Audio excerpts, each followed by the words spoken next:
Hi, chào mừng các bạn đến với 10 phút tiếng Anh mỗi ngày cùng HannEnglish. Dù bạn đang bận đi làm, đi chợ hay làm việc nhà, bạn vẫn có thể học tiếng Anh mỗi ngày. Hãy cùng mình luyện nghe, nói và ghi nhớ những câu tiếng Anh hàng ngày thật dễ dàng nhé. Các bạn đã sẵn sàng chưa? Cùng mình bắt đầu nào. Let's go! Can I ask you something? Can I ask you something? Can I ask you something? Can I ask you something? Can I ask you something?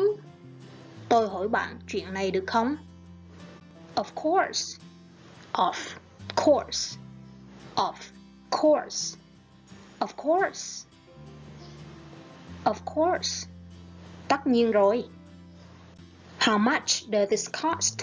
How much does this cost? How much does this cost? How much does this cost? How much does this cost? Cái này giá bao nhiêu vậy? It's $5. It's $5. It's $5. It's $5. It's $5. $5. Do you have this in another size? Do you have this in another size? Do you have this in another size? Do you have this in another size? Do you have this in another size? Bạn có cái này cỡ khác không? Yes, we do. Yes, we do. Yes, we do. Yes, we do. Yes, we do. Có, chúng tôi có. I'll take it. I'll take it. I'll take it. I'll take it. I'll take it. Tôi lấy cái này. Great choice. Great choice. Great choice. Great choice. Great choice. Lựa chọn tuyệt vời. Can I have the menu, please? Can I have the menu, please?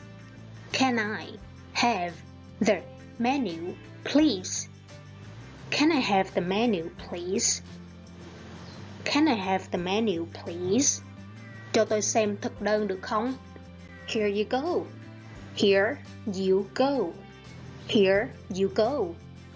Here you go. Here you go. Đây nhé. I'll have the chicken salad.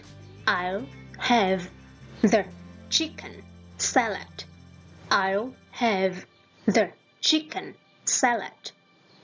I'll have the chicken salad. I'll have the chicken salad. Tôi gọi món salad gà. Coming right up. Coming right up. Coming right up. Coming right up. Coming right up. Có ngay đây. Are you free this weekend? Are you free this weekend? Are you free this weekend? Are you free this weekend? Are you free this weekend? Cuối tuần này bạn có rảnh không? Yeah, I am. What's up? Yeah, I am. What's up? Yeah, I am. What's up? Yeah, I am. What's up? Yeah, I am. What's up? Rảnh, có chuyện gì vậy? Let's grab lunch tomorrow. Let's grab lunch tomorrow. Let's grab lunch tomorrow. Let's grab lunch tomorrow. Let's grab lunch tomorrow. Ngày mai đi ăn trưa nhé. Sounds perfect. Sounds perfect. Sounds perfect. Sounds perfect. Sounds perfect. Nghe tuyệt đó. Where shall we meet? Where shall we meet? Where shall we meet? Where shall we meet? Where shall we meet? Chúng ta gặp ở đâu nhỉ? At the coffee shop. At the coffee shop. At the coffee shop. At the coffee shop. At the coffee shop. Ở quán cà phê nhé. What time works for you? What time works for you? What time works for you? What time works for you? What time works for you? Mấy giờ tiện cho bạn nhỉ? Around 2 o'clock. Around 2 o'clock. Around 2 o'clock. Around 2 o'clock. Around 2 o'clock. Khoảng 2 giờ. I feel like. I feel like. I feel like. I feel like. Tôi cảm thấy muốn. Tôi thấy như là. I feel like. I feel like eating ice cream. I feel like eating ice cream. I feel like eating ice cream. I feel like eating ice cream. I feel like eating ice cream. Tôi muốn ăn kem. I feel like dancing. I feel like dancing. I feel like dancing. I feel like dancing. I feel like dancing. Tôi thấy muốn nhảy. I feel like taking a nap. I feel like taking a nap. I feel like taking a nap. I feel like taking a nap. I feel like taking a nap. Tôi muốn chợp mắt một chút. I feel like talking to someone. I feel like talking to someone. I feel like talking to someone. I feel like talking to someone. I feel like talking to someone. Tôi muốn nói chuyện với ai đó. I feel like staying home today. I feel like staying home today. I feel like staying home today. I feel like staying home today. I feel like staying home today. Tôi muốn ở nhà hôm nay.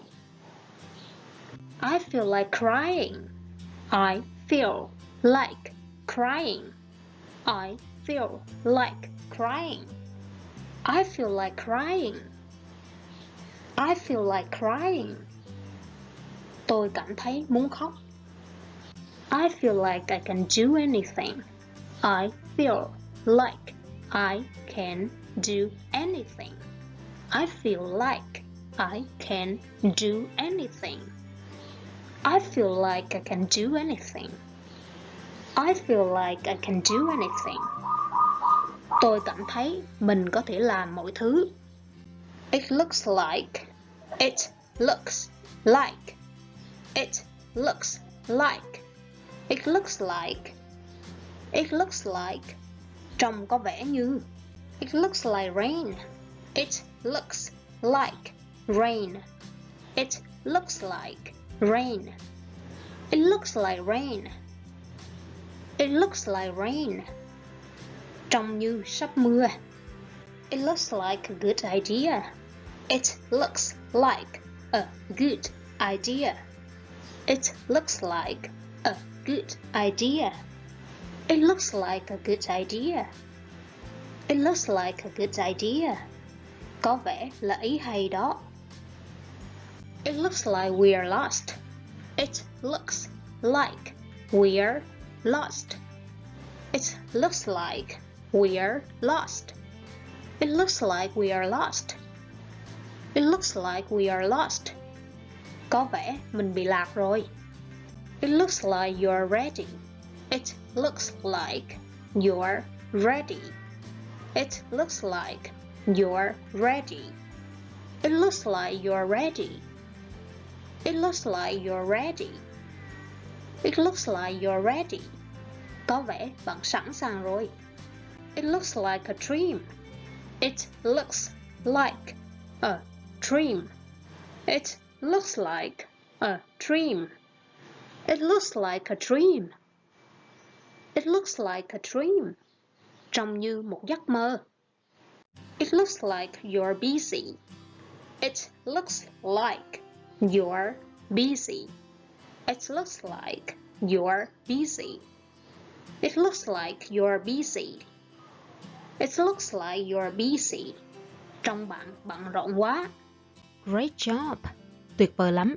Bạn đã hoàn thành 10 phút luyện tiếng Anh hôm nay. Hãy thực hành thêm trong ngày và đừng quên quay lại video lần sau để học thêm những câu mới nhé. Keep practicing, keep smiling. Và hẹn gặp lại các bạn ở video tiếp theo. Bye bye!